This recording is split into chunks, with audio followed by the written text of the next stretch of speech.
I saw that movie Rent way too young. I've never seen it. It's like that musical where like all the people live on like the Lower East Side and all have AIDS. Oh, no, did not. And it freaked me the fuck out. I was like, holy! I remember watching it. I didn't sleep for like a week or two. I thought someone was gonna come in my room with AIDS, and then just like inject me with it. Even in like as a kid, I had just like crazy anxiety where I would think about all these crazy things happening. My biggest fear was getting AIDS. Jesus. And then I remember in 5th grade learning about, I think the guy's name was like Ryan White or something. There's like this kid in the 90s who got a blood transfusion. Yeah. And the hospital accidentally gave him blood with HIV in it. Ooh. And so, he was like a 12-year-old kid Damn, that got HIV at the time where AIDS was bad. They didn't know what to do about it or anything like that. So the kid ended up like dying. But like the school didn't want him coming to school anymore because they didn't know about AIDS. They didn't want him giving it to other kids and stuff. And like, so his mom went on this like crazy campaign where she's like, let him go to school. And I was like, what's the point? He's dying, you know? You don't need to learn fucking numbers and shit. Yeah, just let him. The school's like, he's a lost cause. Fuck it. But yeah, it was like a big like thing where it's almost like a mini civil rights thing where it's like treat AIDS people the same. Yeah. He died. Well, there was a whole movie about it's called Philadelphia. With Tom Hanks. Yeah, and Denzel Curry. Denzel Curry. Denzel Washington. Denzel Curry's like spitting bars. No, dude, but I live with a gay roommate now. I've learned so much about like just the STDs because there's very sexually active. But he's like, there's a shot that you can get like every 3 months that'll prevent you from getting HIV. Prep, right? Isn't that? Yeah, Something like there's something. Yeah, there's yeah. some Oh yeah, thing. because I was like preparation H, and he's like, no, not that. He's like, oh damn, that's what Prep H is for. I've been using it wrong this whole time. No. It's but HIV not as terrible. Of course, it's still a terrible thing to do, but they're working on it. You know? What I mean? People tell. I was talking to some friends about it, and they were like, you need to stop worrying so much about HIV, and it's like. That's still top of the list. I don't know. And like I said, I've been trying to stop smoking cigarettes and stuff. Like, I should be worried about cancer. I should be worrying about that. HIV's still up there for me. That's a big worry. Yeah, maybe that's a good place to start with your worries. Yeah, it is, the worries that. Do you have 6 hours? Is this a 6-hour-long podcast? Yeah, no. Well, so ladies and gents, welcome back to Articulate. Today we've got Josh Martier returning again. Hell yeah. Welcome back, dude. You want to look at this camera? That's Josh? Yep, there it is. There's this one here. That's straight on you. Even this is nice. I love this setup, dude. I feel like I'm on Carson. I know. I'm going to look here and like, welcome back, ladies and gentlemen. Oh, hell yeah. We got bam. Remember last time that we didn't even have lights? I know. The last time. I just set it up on the. I was the first person in your new studio, right? Yeah. There, I was breaking it in. Yeah, breaking it in. And now I'm back. And I wanted to give you the professional setup. I love it, dude. You get all dressed up too. Look at me. I look like a schmuck. I didn't even tie my shoes. I don't know if the cameras can pick that up. I didn't even tie my shoes for this. No, it's okay. You give off, I think it's the hair for sure, but you give off like a Marin type of vibe. You know what I mean? I'll take it. Yeah, Marin, where it's like I'm trying to get sober. I'm still mad at everything, a little Jewy. Yeah, exactly. Yeah, nailed it. Yeah, you're still worried about AIDS. Yeah, still worried about AIDS. Everyone's like, we stopped worrying about that. It's a weird thing to be. Gays are like, even the gays are cool with it. It's like that's kind of our thing. Yeah, no, that's funny. Yeah, that something like that. Well, I was. There were times I was triggered a lot when I was a kid, just based off of like. Have you ever seen One Flew Over the Cuckoo's Nest? Oh, I love that movie. Dude, when the kid kills himself. Like, yes, dude, Bobby. Bobby. Dude. Yeah. Yeah, but that I watched that way too young. At least he got laid before he did, though. That's true. You got to look at the silver lining and everything. Yeah, and he did a movie with Jack Nicholson before he died too. Yeah. You know what I mean? Well, yeah, you're right. That's funny. Wait, that's not how it works. Yeah, I don't think that's how it works. I completely break character and just explain how movies work to you for like an hour. Wait a minute. I'm like, fuck, Steve. Oh, Steve, you simple boy. Yeah. So I don't know if we talked about this last time, but like I've been anxious and depressed majority of my life, at least since high school up until college was like the worst of it for sure. And then I had this whole thing. I moved here, and it was like exciting to move here, so that kind of helped a lot.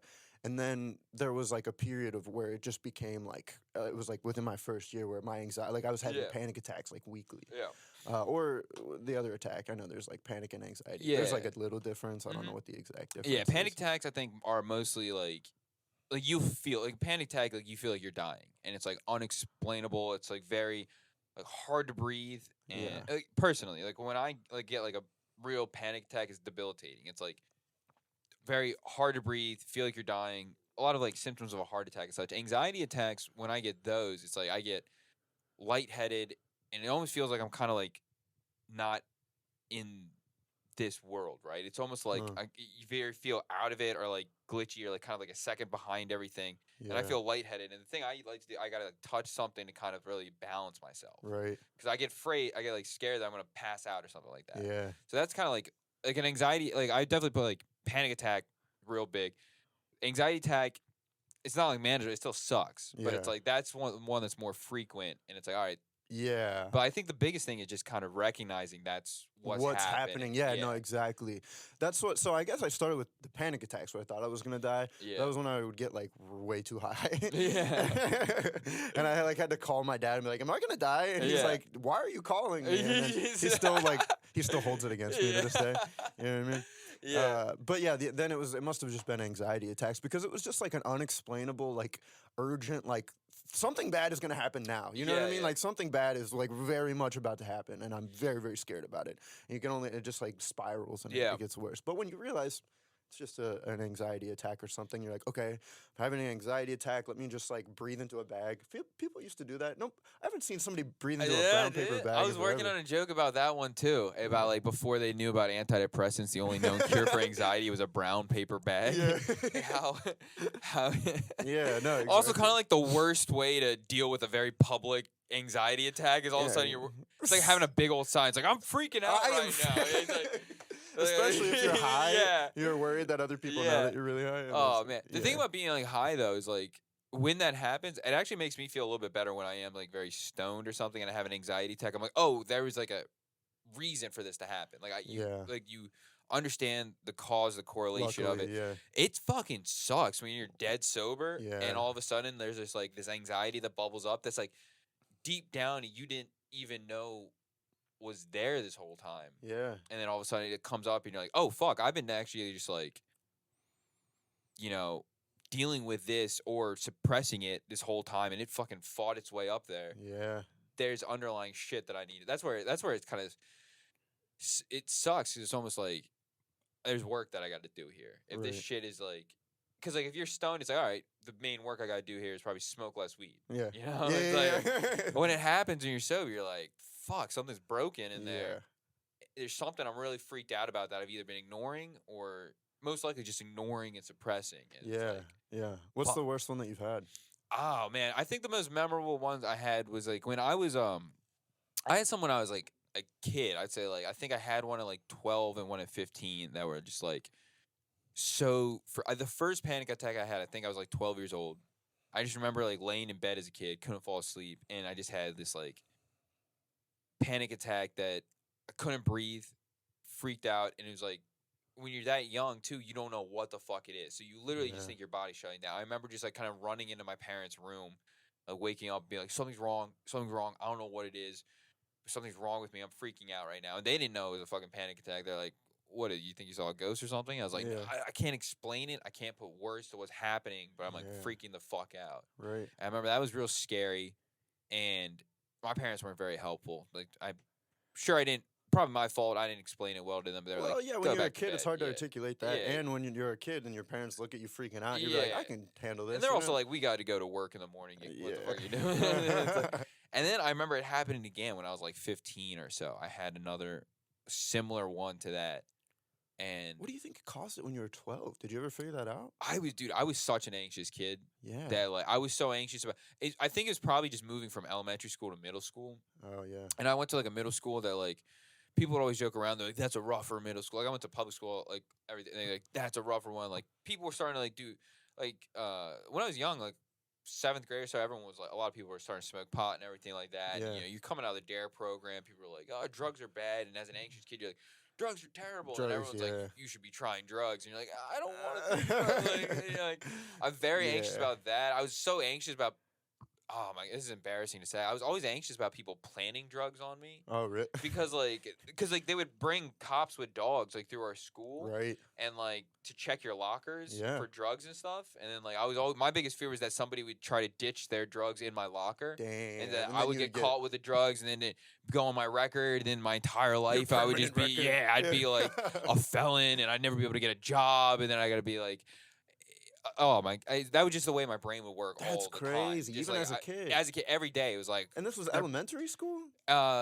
Like Into going into junior middle high? school, Yeah. going into junior high. Like so every day, I had in the back of my mind, I'm like, I wonder if today's the day I go to jail. Yo. Just like every day, it was like Wow, that. Yeah, that sucks. or man. like, and I remember going in the bathroom once, and people were like getting ready to like smoke weed. I'm like, for like 2 days afterwards, I'm like, I was around weed. Like Yeah. if they find out about that, then I'm gonna get arrested with these guys, and all of a sudden I'm gonna go to like everything was like, you're gonna go to jail. Yeah. You're never gonna be able to get a job. You're never gonna be able to be like a regular member of society. You're gonna How end up was homeless. jail such like a big thing for you? I don't know. Do you have any- I think it wasn't even like the jail. I think it was just being branded as like a troublesome person. Like I even remember Yeah.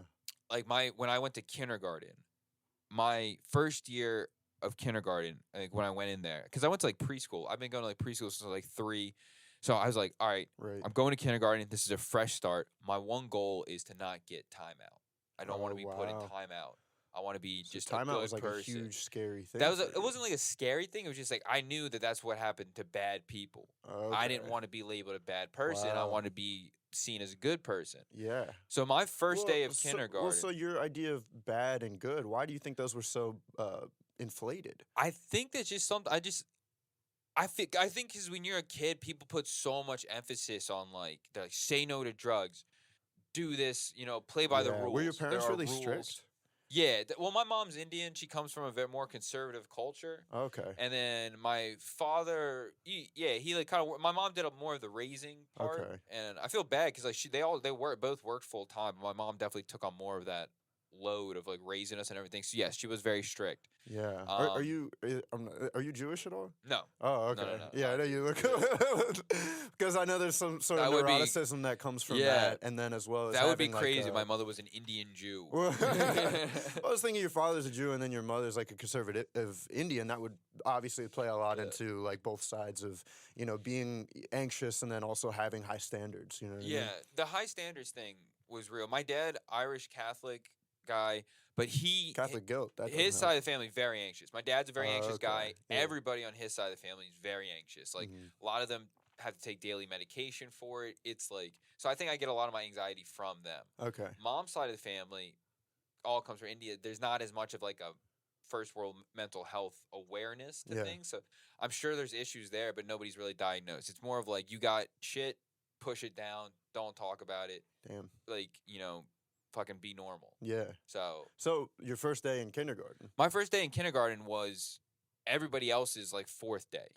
Okay. My parents oh took- no! So you're already Ye- like the odd man yeah, out. it was my parents took like my sister and I to Cape Cod to like hang out with family and stuff. And they didn't want to cut their vacation short. So they were like, yeah, fuck it. It's like the first day of kindergarten. We can miss that. Yeah. So I ended up going my first day, like I said, everyone else's 4th day. I get in there and I'm like ready to go. Everyone already knows everybody. Everyone's already like seated, Oh, everything like no. that. Yeah. So I get a seat. The teacher puts like a pile of beans in front of me and she's like, all right, today we're going to learn how to count beans. Oh no. I didn't know any of my numbers. Yeah. So like all the kids are like 1, 2, 3, like counting. This is what they've been learning that week. Yeah. I knew nothing. So the teacher's like, I don't have the time to teach you and all these other kids. You Oh. don't know what you're doing. You're out. So she kicked me out of the class. So I had to go sit in the hall. Damn, you already got time out. Time out first day, first thing. Yeah. So my whole like goal of not being labeled a bad guy, not getting time out for the entire year crumbled within the first 15 minutes of the day. I Yeah. get kicked out of the class. Yeah. All the other kids are doing the bean thing. And then when everyone gets to go to recess, I don't get to go to recess. The teacher has to try to catch me up Oh. on man. everything the kids learn. Yeah. And then I just wasn't learning as quickly as all them. And then so the teacher like called my parents in like a parent teacher conference. They had to have like a conference about me After the first day. after like the first week or so. Yeah. And the teacher's like, he doesn't know how to count. He doesn't know his ABCs. he was 4 days late to school. Like, what's going on here? Yeah. Are you guys not teaching him anything? And my parents are like, I thought you teach them. And like, Yeah. well, no, he's like, you got to teach him the basics. Like, you don't read to him or anything like that. You know, like I was like the Preschool first. didn't help at all. Yeah, no, and like They didn't read to you. no, it was just playing around. It was like a lot of like. Okay. So, yeah, because it was like just a preschool at a church. It's just a place that you take your kids and drop them off while you have to go to work. Yeah, I did that too. Yeah, like, and, Lebanon like, Presbyterian Preschool and Daycare. Baby. Hell yeah, dude. I don't remember shit. I don't remember. You remember very vividly the scary part. The scary parts, exactly. That's my whole life. Is just the scary parts, and I'm like, and then I just assume the rest of life will be scary parts. Yeah, so, yeah. So just right off of the bat, you had right this off the bat, misguided judgment about good and bad. good, people. yeah, good and bad, and then I just felt like from then on I was labeled as a bad kid.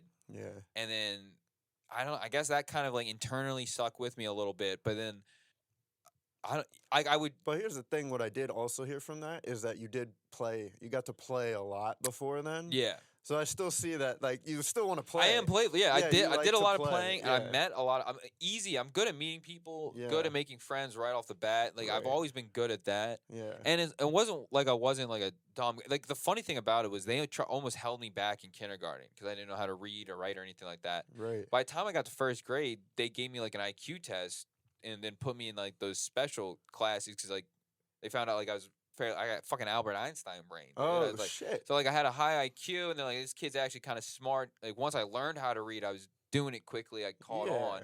It's just that like no one ever taught me up Dude, front. your kindergarten teachers suck. They were like, he can't do shit. Yeah, And he's you're just a like, give me a chance. He's a delinquent. Yeah, that's crazy. But no, so like you definitely internalized that. I definitely internalized that a little bit now that I look back on it, and then like just about all those things about worrying and stuff. It's like when I had a worry, it just never really went away, and I never really expressed it to too many people. It was kind of my own little thing. Like it was just a lot of sleepless nights worrying about people breaking in, trying to take me, trying to give me AIDS, trying to make me take drugs, trying to like do things that I've been told are bad. Dude, it would make me a bad person. That's the Albert Einstein brain. It's just like, just but like mixing with like the kid brain. Yeah, with things and just not being able to understand any of this, and also not feeling comfortable being able to go and talk to my parents about any of this stuff. Yeah. So it was like, cause like I always wanted them to think I was a good person, but then I have all these thoughts about like.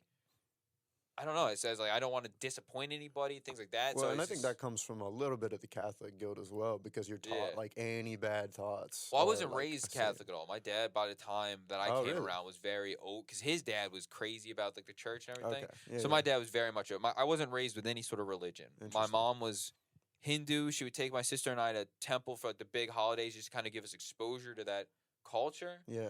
But like she would said, if you want to believe in God, that's fine. Just believe that God's in you. There's not like a God. You don't need to give your money to God. She was very against that. She's like, you don't need to give your money away to God. You don't need to give your time away to God. Just try to be a good person and know that if you want to believe in God, God's inside of you. Okay. She taught us a lot about evolution, like and stuff like that. She's like, all right, let's be reasonable. But not numbers. Yeah, not numbers. Fucking counting's for nerds. She's like, what do we count beans, dude? What the I think actually when they had that talk with the kindergarten teacher, my mom overcorrected. Oh. Because she was very strict about school and everything like that. Okay. She's like, we got to do it. The teachers aren't going to do it. We got to really buckle it in. Right. Hammer in. So there was a lot of like that's crazy. stress You and also pressure said on that worries never go away for you, where I think some people at some point, a worry kind of subsides. Yeah. For you, it's just like it's immediate worry. It's probably so powerful right at the top. You like you said, you like suppress it. The only way Shut that it a worry will go away is if there is another worry that's stronger and overtakes it. There always has to be something to worry about. Even when I'm not worried, then I'll be worried that I'm not worried about something. I'm getting too comfortable. Yeah. So that's just there always has to be a worry. Yeah. No, that's wild, man. Especially like that early that you remember it so vividly. Oh yeah, it's just like it wasn't like. I don't know. And I feel bad because I never want to complain and be like, I wasn't a happy childhood or anything. I wouldn't ever say that because there are people that have gone through awful shit as children and stuff. But it's like, I don't have many memories of being like young or a kid or anything because I think I kind of just block a lot of that shit out because a lot of my time as a kid was just being really, really worried and confused about why I feel so uncomfortable all the Dude, time. I feel that too. Like, especially, I mean, I've tried to talk with my parents about it, but it's the same type of thing where it's like, I have nothing to complain about. Like, my childhood, like, I was given the things that I needed. I went to school, I had friends and everything. But, like, internally, like, I measure a lot of my life just based off of fuck ups. Yeah. And just, like, I used to have, so I guess they were panic attacks. I didn't even, like, think about it until now. But we might have talked about this last time. But, like, when I was a kid and I was alone, like, if I thought I was alone, like, if nobody was in the house for, like, more than a minute, I would literally start like yelling at the top of my lungs, freaking out, running around up and down the house. And then I would go outside. There was one time at like 6 a.m. and I like went to my neighbor's house and was like, help, help. Yeah, I don't know what that was. Yeah, I don't know what that was. And I still haven't figured it out. You know? Some sort of like fear of abandonment or. I guess, yeah. But and then where would that come from? You know what I mean? God, man, I bet you they forgot you at the hospital when you were a baby. That's probably what it was. Like 3 days you were just sitting there and you're starving, shit all over yourself and stuff. And oh yeah, shit all over myself. I knew we forgot something. What could it have been? Yeah, switching baby's blood with me. I was getting HIV in there the whole time. Yeah, dude. That's the reason why you're so skinny, skinny and pale. You look anemic because of that Jesus HIV. Christ. Just fucking becoming a little roast right now. Oh yeah, but. So you had all that. That's very fucking inherent, dude. But yeah. But we talked about this last time. Then you started talking. So I feel like another part of that is you just felt like you said, you were scared to go to your parents. You never had anybody to like confide in. Very scared to go to my parents. So then when I was like 16 or 17, I tried talking to like my pediatrician at the time, and I didn't know words to put it together. Like, I didn't know it was anxiety or anything. I was like, I just feel really like kind of overwhelmed, and then I would get real sad and depressed, and then like, you know, I'd always kind of think as like even as a kid I always had this idea. I was like, if shit gets really bad, I could always just kill myself. It's like I always like, even as like a like 14, 15, 16, that was like as a kid for a little bit it was funny because my big thing was I would just run away. Yeah. But now you're an adult, you're like, that's what? That's horrifying. Like, my biggest fear right now is being homeless. It's like, lose my job, lose my house, got nowhere to go. As a kid, can you imagine running away? You don't have any real money. Yeah, I'm just gonna run away and what? Get raped? So you're like, run away. Yeah, I'm just gonna kill myself. Yeah, and then I was like, that's too much work. Yeah. Killing yourself, that's easier. Yeah. That's more doable. It's a viable option. And I feel like as a kid, it's weird, but there is some sort of, within certain groups, not everybody, but there is some like idealized form of like suicide. You know what I mean? That like they show it in movies, like the cool characters. Emo music. Yeah, emo music. You just like, I'll just kill myself. I'm just gonna fucking, dude, Adam's song by Blink-182. Yeah, exactly. Yep. Yeah, dude. So definitely like a lot of that, but then it was like becoming more and more to the point where it's like a little worrying. It's like, why am I thinking about ending it? And like, this is like, why is like in the back of my head whenever I get really nervous about something, I'm like, dude, worst case scenario, we could just kill ourselves. So like so I tried talking to like a doctor a little bit about it, and doctor ultimately felt that what I was describing were like kind of manic depressive episodes, like depression type thing. And because it was a pediatrician, they're like, all right, you're saying this, I understand. They took it very seriously. They're like, I get what you're saying here. Let me bring your parents into the room. We could talk to them about it. I'm like, I don't know if that's a good idea. Doc's like, legally we have to. Damn. So they brought my mom into the room, and she flipped the fuck out. Yeah, she was like, there's nothing wrong with him. He's not depressed. Blah, blah, blah. Grabbed my arm, ripped me out of the room, yelled at the doctor, told the doctor off. Yeah, so, and then like, I remember we were driving, and she was so mad. She like pulled into like a Circuit City parking lot. This is after Circuit City had gone under, so it was just an empty parking lot, and just yelled at me. She was like, what are you doing going around telling people that you're depressed and shit like that? And she's like, do you know how hard kids have it where I'm from, or like in Africa and places like that? Like, you're saying you're depressed, but your father and I worked hard to give you a good life and this and that, and just made me feel so shitty about the fact that I would be complaining about my life and everything and where I was. And it was just like, I just remember being like, felt so low, just so low. I was like, damn, dude, I'm so ungrateful. I don't know why I'm just like sad and like this and shit. And then I found out about smoking weed very soon after that. And let me tell you, yeah, if you're just like sad and anxious and you're confused and you don't know, smoking weed is a great escape from all that. At that age. It's like, it's not a good idea to just ignore all those issues and stuff. But I mean, I was able to just be stoned all day, every day from 17 to like into my 20s. Just like, just all the time, just stoned and ignoring those feelings and stuff. Yeah. And I was also kind of just pissed off at my parents. I was like, because They I was didn't like, handle it yeah, well. I was like, you're not gonna acknowledge that I'm trying to tell you I think there's something wrong. Yeah. And fuck it, if you're not going to, then you know what? I'm gonna handle it my way. Then this Right. seems to be working. I'm gonna just like kind of like self-medicate. So yeah, I was just stoned for a very long time, and then and there is like a taboo against just like getting stoned as a kid, like Yeah. developmentally for sure, but it is medicinal. Yeah. Like it literally has been proven to be medicinal for anxiety. I don't and think it was better for anxiety. I think it just kind of threw a blanket over all of that and allowed me to kind of just be numb. You Right. know, Well, it was like an escape. yeah, well, Like, it was an escape, but that was Yeah. your only way of coping at the time. It feels Yeah. like, or from what I'm hearing, you know. Yeah, what I mean? I think.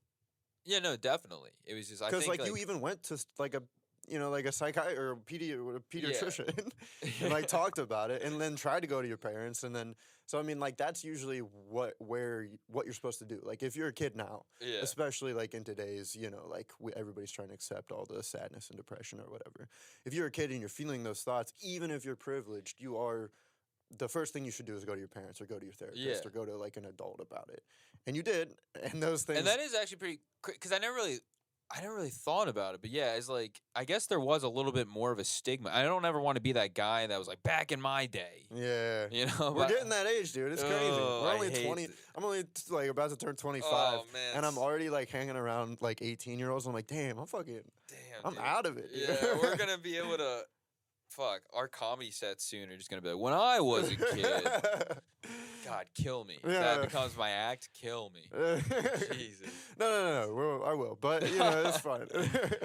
But yeah, it's but the taboo against. But it, yeah, there still was. I think it's like nowadays a lot of people are very open. Like you'll meet a person and they'd be like, I have general anxiety disorder, OCD, ADHD. I got all this and this. Yeah. When I was younger, I was like, yo, bottle that noise up. Don't tell anybody that you're crazy. Stuff it down with some Don't brown. fucking do not say that.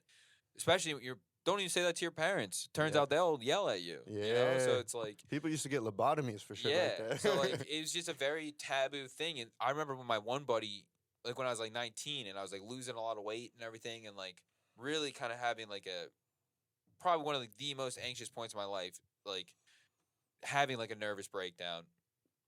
At that time, my buddy told me, he's like, I do think that you have like an anxiety thing. And that just rocked my world. Cause like, fuck, I have this issue that'll be with me for the rest of my life. There's no known cure for it. I'm just going to have this. And it marks me as different, as not normal. Mm-hmm. And it's just like something that I'll just continually have to struggle with. And that like really kind of helped sent me spiraling. Didn't help. It helped make things worse. Mm-hmm. Well, I mean, it's kind of like what we were talking about with panic attacks, right? Where it's like, it is terrible, but once you realize that you have it, so like that was like anxiety, you're like, wow, this is it. It kind of sent you down even further, but I think that was still probably the first step towards like sometimes you got to go down a little further to get up. Right. And I think that like realizing you have a problem or having an issue, just like in the 12-step program, whatever they say, that's the first step. It's like, you realize you have a problem. That realization sucks. That's a hard pill to swallow. Right. But ultimately, once you get it down, you're like, all right, there's a problem. What's the solution? Now I can start searching for the solution. Yeah. And that's, it was a tough thing from there. But then just kind of learning from there, I learned a lot about my own brain, my own self. And like, you're going to put stuff in your body that impacts your brain. How is this impacting my brain? How is it making it worse? How do I nurture my brain and kind of make sure that like I'm setting myself up to not have these complete nervous breakdowns and collapses and things like that. Right. Yeah. Well, so this is kind of what I wanted to get at from the beginning was, so basically I had that moment where I was like at my, I just had to start going to therapy. I had like a breaking moment or whatever. And really like every week was like another anxiety attack. And then I kind of worked through my stuff a little bit. I also had realized since college that I had some sort of anxiety and depression. So I was always like trying to get like into meditating a little bit and like kind of get into, working, not even working out in the morning, but like going outside in the morning just to like get, fresh air and get out of, you ever wake up and like you go outside and you can come back in after like a walk and be like, oh, this is a different area than what I woke up into. You know what I mean? But I wanted to, one of the things you were like, I'm going to kill myself. Like I could just always kill myself, right? So when I started meditating, I'm like, my second thought to follow up was like, well, I could do like social suicide first and go meditate just somewhere for like that could be like my version of suicide. Also, you said, it was like another thing for me. It was like once I found drugs, it's like why kill myself when I could just do drugs instead of of running away or killing myself. I remember just having do a that bunch of thought drugs. for a while, like throughout my late teens and into my 20s when I was kind of fucking around with some of that stuff. Yeah. I just remember thinking, like, why would people kill themselves when there's drugs? Right. Yeah. And I remember having that thought. And let me tell you something. There are things that are worse than death, and that is just like being a slave to a substance. Yeah. Having your life depend on getting this substance and then not being able to get it. And then a lot of just the anxiety and the guilt and the feeling, the shitty feeling of knowing that you are a slave to a that you're not kind of the king of your own castle. Yeah, you're not in control. You are not in control at all. Right. You've lost control and you're kind of a slave to this other thing. Yeah. And then not only that, just the disappointment of knowing that you disappointed everyone that cared about you, believed in you, and thought about you, and then you willingly threw it all away for drugs. That is not a good feeling. You know, sometimes it really is. I would never advocate suicide, but I also would never advocate drug just being just being like it gets it's easy to be like, damn, I'm so sad right now. I would never be like, you should try heroin, because like you will feel not sad, very good for a little bit, for 16 hours approximately. There's like there really is. It's like it's never. It sucks that it's never the easy way to do something. The only way to really make yourself feel better is to learn those coping mechanisms and fucking really reset your life and learn the small steps that you just got to build and build and build and build up those skills over years and years to tackle this thing that you still will never truly have a full handle on. Yeah, but I mean, I think there is a point to where those, like I said, I had been doing all these things to help with my state of mind generally. And I was still very depressed. I'm still very anxious, but I was doing the things just because I knew that they were supposed to help, you know, like physical health, shit like that, like working out and all that stuff. Really trying. Started that in like college, but didn't really start to get better because there was always a point, a stressor of, I'm more of the type of anxious person who there's one worry and I'll just work that up constantly or figure out a way that, so like money was like another thing coming out here is like, how am I going to pay for all this? And I still have this debt. Or, like I'm living with a terrible person, like this is a thing, you know what I mean? There's so many, or this job, like I'm going to be a slave to this job and I'm not going to, I spend so much time at this job, I'm not going to be able to search for another one that's like better, you know what I mean? Anything like that. But then there was a period where I just got let go, like from a job. And it was, after I had gone to therapy and worked through some of my previous issues. And then I had like a month of unemployment and I was like, you know what? Like, I'm just gonna fucking like if I can get this was one of the thoughts that I had is like if I can get that low, I'm gonna allow myself to get as high as I can, and with like just drinking and like smoking or like going out and having a good time. What do you think is your big fear was around money there, and not was like it. So what was your big fear, that you would end up like homeless? Yeah, or not be able to reintegrate into society. Yeah, it was basically, and I think part of it comes back to like being the youngest in my family. It's like I think I'm just gonna be always the baby forever. I'm gonna need everybody to take care of me. I'm gonna have to move back in. Yeah, I'm gonna need everybody's help all the time. And that's such like at least I have people to give me help. You know what I mean? No. Dude, I completely get that. I've been trying to like think about anxiety a little more. Because right now what I'm dealing with is like I recently stopped drinking. It's been about 4 months, and I thought like, thanks, buddy. I think like the anxiety at first, I thought that anxiety had gone down, and a lot of anxiety had kind of gone down because especially when you're drinking and you're hungover a lot, you have a lot of this guilt, and shame, and you think everybody hates you all the time, and you don't really know why, and so there's a lot of that general anxiety, and you feel very low. And you spend your days feeling low, and then at night you drink and you feel better, and it's temporary relief, but you're really just kind of fucking up all the things in your brain that help regulate that. And then you get in this pattern and this cycle, and it goes on for years and years and years. So coming out of that cycle and breaking that, I was feeling better. I was feeling less anxious. Because it was new. It was new, and then it was like, and also it was like you're doing something, you're trying something, you're to help with all this, so you feel like yeah, you're like, all right, fuck, I'm finally battling this. I'm coming to terms with it and everything. Yeah. Now about 4 months in, dude, I still have a shit ton of anxiety. It's just different. Right. And I've been researching, like, you ever do that thing where you just like kind of Google your anxiety symptoms, like an ambiguous statement, like freaked out about like a long like sentence or something. And then Google like, it's like, do you mean this? And you're like, all right. Every time I fucking do that, it brings me to a woman's health site. I'm not kidding you. It's like womenshealth.org. You have time anxiety. That's what I'm fucking dealing with right now. There's this activity we could do. There's this activity we could do. There's this. You're Googling, like, I feel bloated. I'm sweaty. Yeah, there's blood coming out of me. I got cramps. Yeah, I've got cramps. It always leads you back to flashes. This. No. But time anxiety, basically where you're just, you can't ever settle down. You're like all day, I'm like, all right, I got to do this task, this task, this task, this task. And then at the end of the night, where I'm fucking exhausted and I'm trying to settle down and get to bed, I'm sitting on the couch trying to watch TV, and my brain's like, but we can still do this. We can still do this. We still got to do this. And I can't fucking shut it off. That's such a real thing, especially nowadays. Like, everybody's trying to push productivity all the time. Exactly. That, like, I think it's a social standard that you should always be using your time wisely. And also, it's like what they tell you with, like, when you first kind of like get sober or whatever, and it's like, you just be as busy as possible all the time. Like, run yourself down, make yourself exhausted, sleep, and then get up and just keep doing it, and then you won't think about drinking or drugging or anything like that.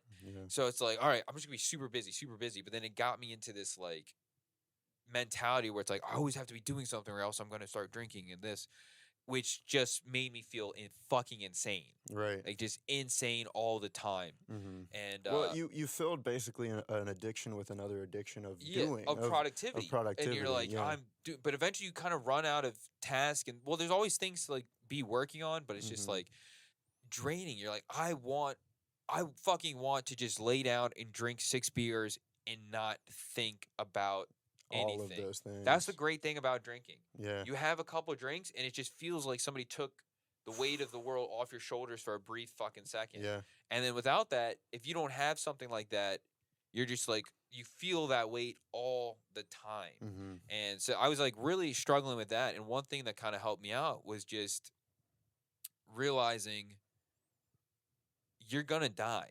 Yeah. One day we will die. Life is finite. You're gonna die. Everybody you've ever loved and known will also die. Yeah. And whether it's weeks, months, or years after you're dead, everyone will forget that you ever existed. Yeah. So enjoy.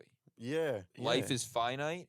Nobody cares about all these little things you checked off your to-do list.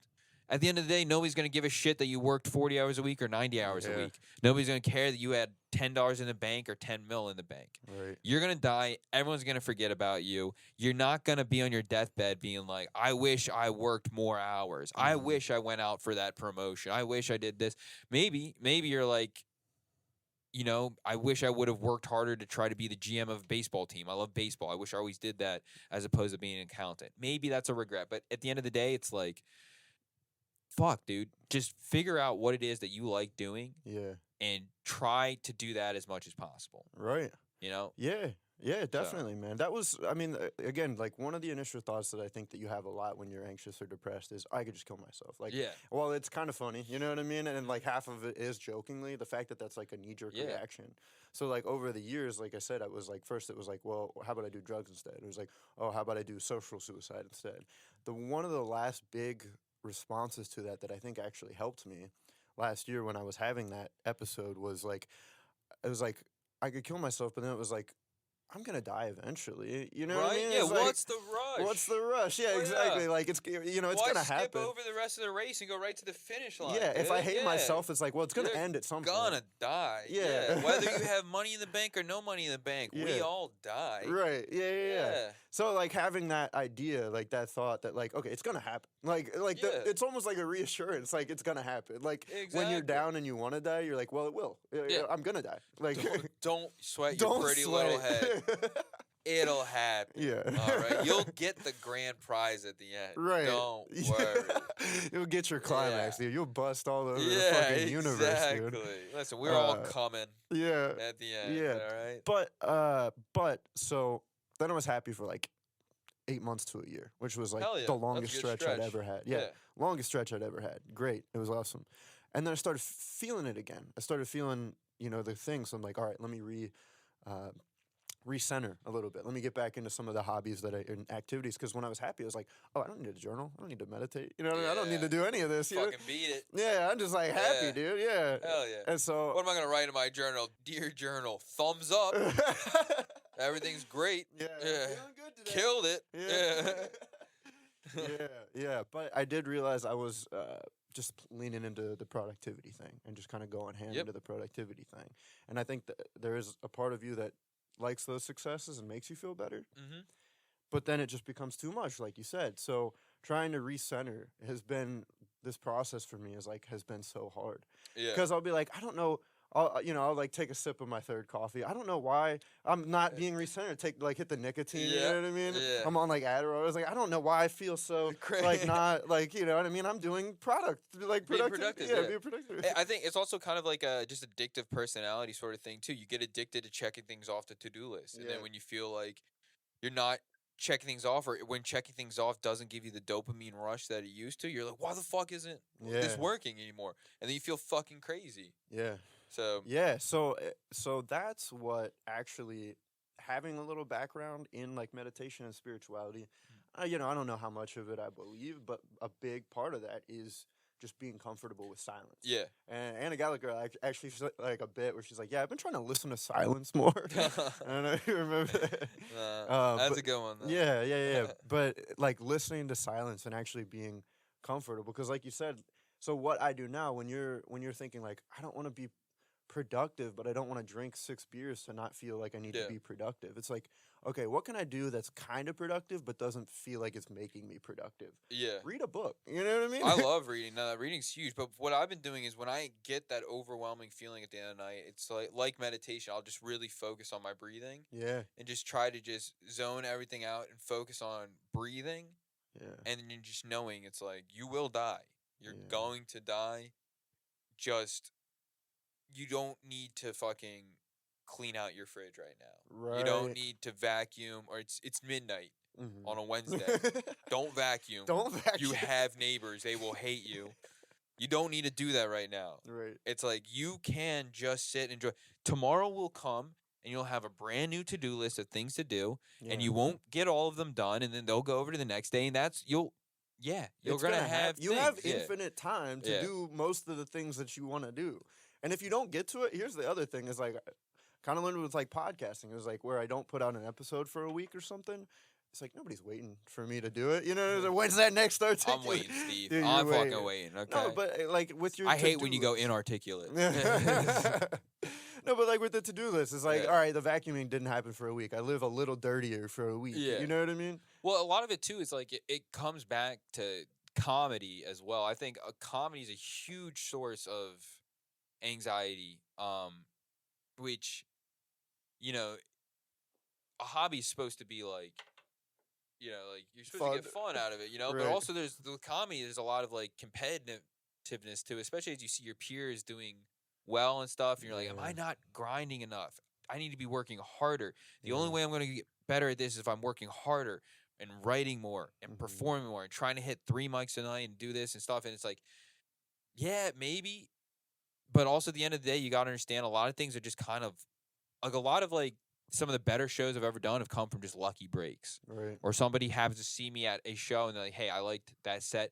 Could you do time on this show? And then all of a sudden, like a lot of it's just where you are. And that's how some things come around. It's like that person hasn't noticed that I was grinding for like 8 months working out this shit. It's like, no, they saw me do a quick spot here and they're like, that was funny. I think you could do some time on this show. And then something like, But there is a lot of anxiety in the day-to-day. There's life so of much. the stand, dude, and that was like a big thing for me. Like last year, I felt like I started with like I started with like Jamie, Romy Rosner, Chris Alio, and like Kyle Reagan, and we were like a year in, and all of them had been like doing like crushing it. Yeah. And I was like a year in, like still doing my fucking bald jokes. You know what I mean?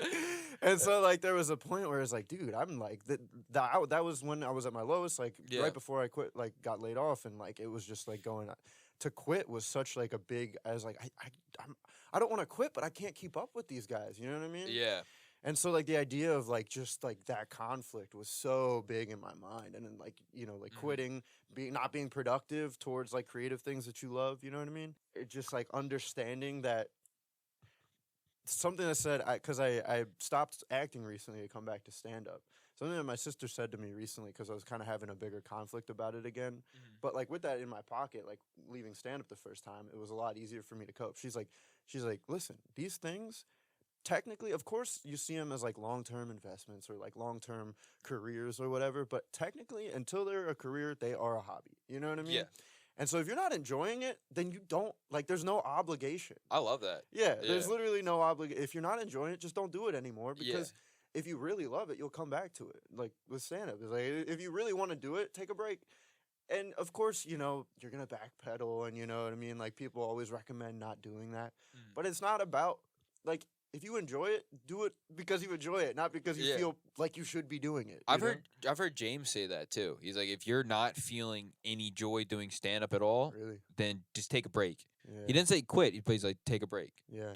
I've been taking breaks now. Like I took not this previous week, but I took a whole week off of mics before that. Like I stayed home every night and I wrote. And that was really helpful to me because then I came up with like 8 to 10 new premises that I wanted to explore. When you're doing this, like the same jokes in front of the same people and writing at a pace that is like measured weekly. Whereas if you take a week off and you can come up with like a whole new 3 minutes or whatever, and you come back, you just feel so much like, okay, I've got like. I love that because that's the thing. It's like you look on Instagram, you see all your friends at a bunch of mics every night, and when you're not doing mics, you're like, fuck, dude, I'm clearly, of course they're doing better than me. Like, of course they're getting booked on more shows. Like, I'm not grinding as much as them, but it's like, you know what, dude? The other thing that gets me in my head is like where I spend months every night out sitting at the same bars waiting to perform jokes to the same people. And it's just like, and that's what gets me there. It goes back to the time thing. Right. Like it actually is like the idea that my life is finite and I'm just spending all this time waiting around to do 4 minutes. And that's what gets me angry sometimes. I feel it, especially at mics, like unfortunately some of the better mics where there's more of a crowd, more of the comics come out and you're further down the list and stuff, and you're just sitting there watching all this stand up, just waiting to do your 4 minutes, and then if you don't even do that well, then it was like, the whole thing was a fucking wash. Like it's like I can still learn something from these jokes, but it's like fuck, I didn't bring it. Like I wasn't able to win them over, right? And that's tough. But it's like luckily you and me, Steve, we don't have that problem. We don't have that anymore. Yeah, man, fucking. Every time cured. I pick up a microphone, gold, baby. Fucking. But no, it's like that's why you have to be semi-delusional to be a stand-up. But I talked about it with Manny and Tyler on the last one. It was basically like you literally have to have some sort of delusion that all of this is going to be worth it in the end because there's so many points of like waiting around, lowness, anxiety. You know what I mean? Just like self-doubt. Yeah, thinking, what the fuck am I doing? Yeah, I used to have it. I think about that sometimes. I used to kind of joke about it all the time. It's like, especially in dead rooms. When I used to run JJ's on a Monday.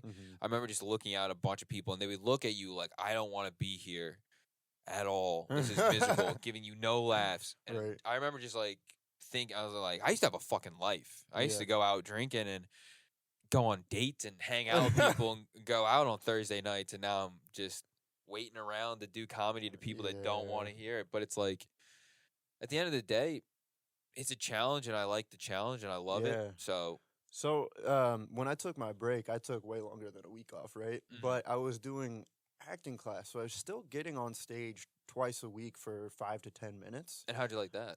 It honestly, I had no idea how much it had helped until I have been back to stand up now for like 2 months ish, and like, dude, my script. So my jokes are still like kind of older jokes.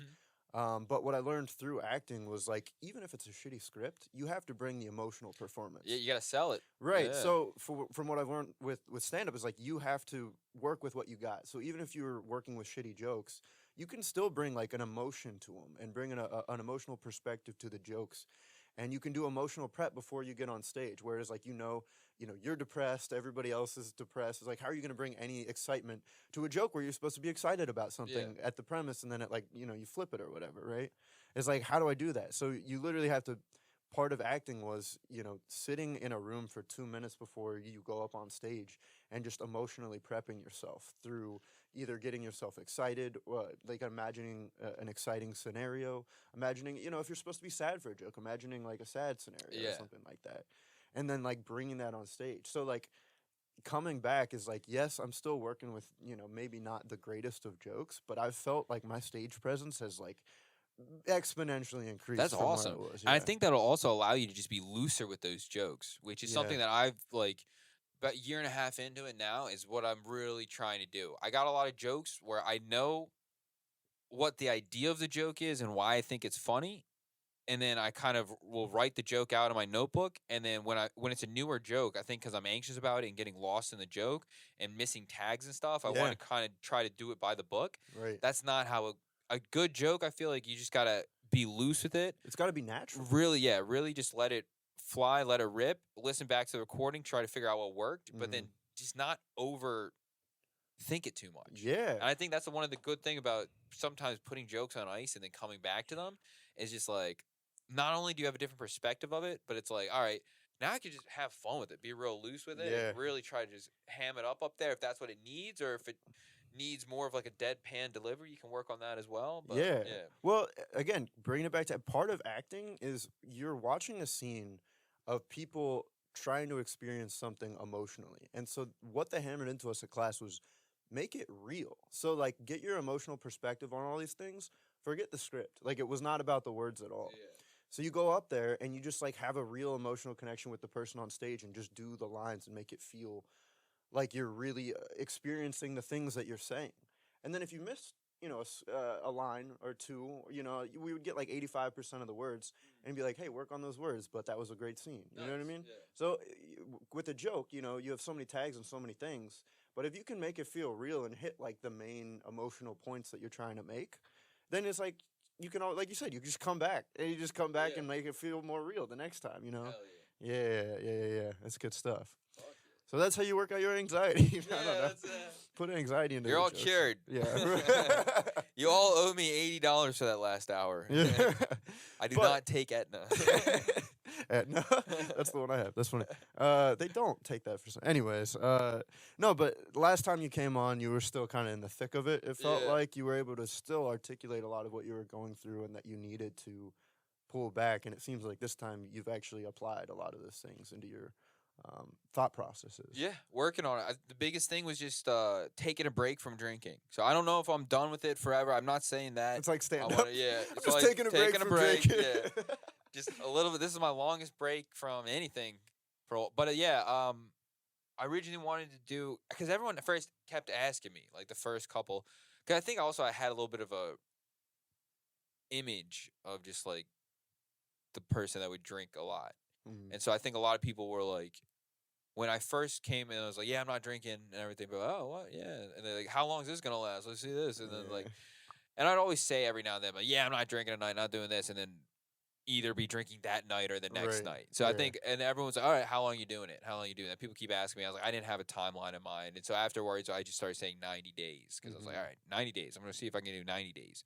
And then I was like, holy shit, I did 90 days. Yeah. And people are like, all right, you did 90 days. Are you going to go back to it or stuff? I'm like, yeah, let's just keep riding it out. Let's see how far it goes. So it's like, as cliche and hack as it sounds, just taking it one day at a time. And it's like, let's fucking see how it goes. And like, it's certainly been, I've lost like 10 pounds. Like, it's just, and like, I definitely feeling healthier and everything. And you can think better and it makes writing easier. You're not losing days being hungover. You don't have just like the crippling anxiety where you want to walk off of a roof. It's like you're able to kind of do things, but life is so much flatter and it is very boring. And you also feel your emotions more. So when there is a shitty situation, like a breakup or like, something at work or something with stand up or just like an argument with friends, you're going to feel it a lot more. And you can't run and hide behind having 12 beers. You can't keep pushing that shit away. You kind of got to deal with it, which sucks. But like, you could have like 13 beers. Yeah, buddy.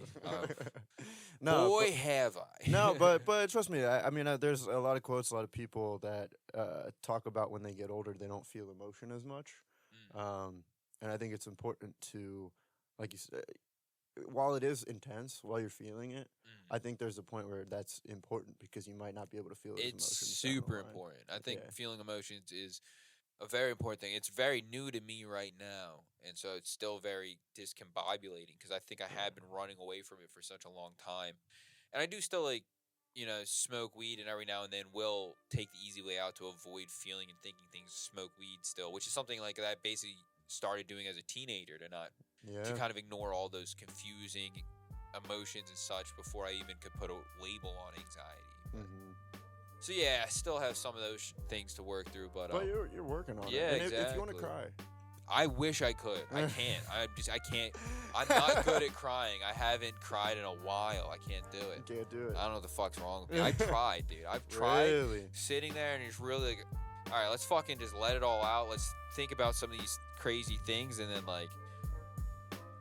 I've once even tried to start it by I've tried to fucking get it a real sob going. I can't cry. I don't know. One day it's just gonna be a valve. Oh, dude, I'm gonna flood my room. Yeah, I'm gonna have to. I should probably get renter's insurance just in case that happens. Yeah. But no, man. I mean, again, I think the more you experience emotion, the more maybe they'll build up. Maybe they'll feel it more, and then maybe you'll be able to process shit. I don't know. Yeah. I'm not a fucking therapist. But that'd be crazy if you were. This is how you did it. Time. This is I record everything here. It's gonna be $80 and HIPAA's out the window. This was live. Yeah, I put this on YouTube. Oh, you didn't want that on YouTube? You signed. Yeah, dude. You signed. Yeah. This is your signature, right? Yeah. This is your signature, Josh Martier. Follow him on Instagram at Josh_MR or MARTI__. Yep. He does a lot of comedy. He's very, very funny, come man. out to JJ's on Thursday nights. Yeah. Show starts at 9:30. We got that. Yeah. You'll see. Every now and then I get a show. I'll put it up there. Chubbiest cheeks in comedy, baby. Chubbiest cheeks in the game, baby. Yeah. Still got it. You would have thought the drinking would help, but not drinking would help. All right. Well, I appreciate you coming and opening up, dude. And we're going to do another mental health check. I was going to say, you'll see me again. Yeah. If you don't see me, I die. Coping mechanisms didn't work out. I finally succumbed to depression. And these episodes meant nothing. Yeah, so. No, yeah, this is like the second Lord of the Rings movie, all right? There will be the return of the king. Okay. I will come back. All right, Mario, I'm going to give you a little mic love it, dude. Let's do it. Hell yeah. Cool, man. Thanks. Okay. Oh, dude.